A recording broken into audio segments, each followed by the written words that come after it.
Hello বন্ধুরা, আজকে চলে এসেছি আমাদের গ্রুপের ৫ জন মেম্বারকে নিয়ে কথা বলতে। কে কেমন? ওহো সরি, প্রথমেই ভুল বলে ফেললাম। ৫ জন নয়, আমাদের মেম্বার ছিল ৬ জন। এখন আমরা বর্তমানে ৫ জন। এই ৬ জনের থেকে একজন মিসিং। সে হয়তো নিজের ভালোর জন্য বা নিজেকে ভালো কিছু বুঝেছে, যার কারণে সে আমাদের থেকে দূরে চলে গেছে। তো যে যখন যায় তাকে তো তখন যেতে দিতে হয়।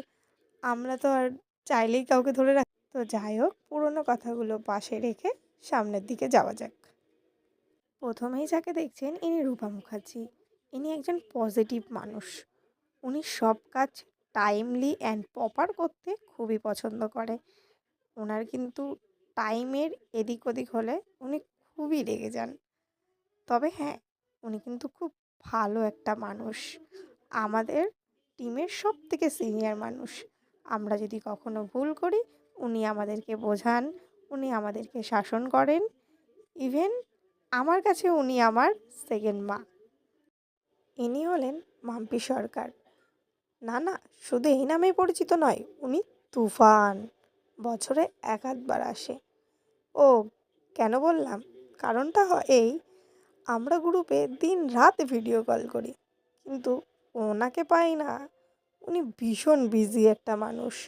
ওনাকে যেদিন পাই সেদিন চন্দ্র সূর্যগ্রহণ দেখার মতো হয় আমাদের। না, না, শুধু এইটুকুই নয়, উনি কিন্তু খুব দায়িত্ববান একটা মানুষ।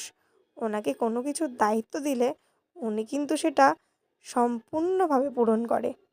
যেমন ধরো বলো, কোনো একটা পুজোতে নাড়ু বানাতে হবে, উনি কিন্তু ঠিক টাইমলি এসে নাড়ুটা বানিয়ে দিয়ে আবার চলে যাবেন। এবার যাকে দেখছেন ইনি কবিতা দাস।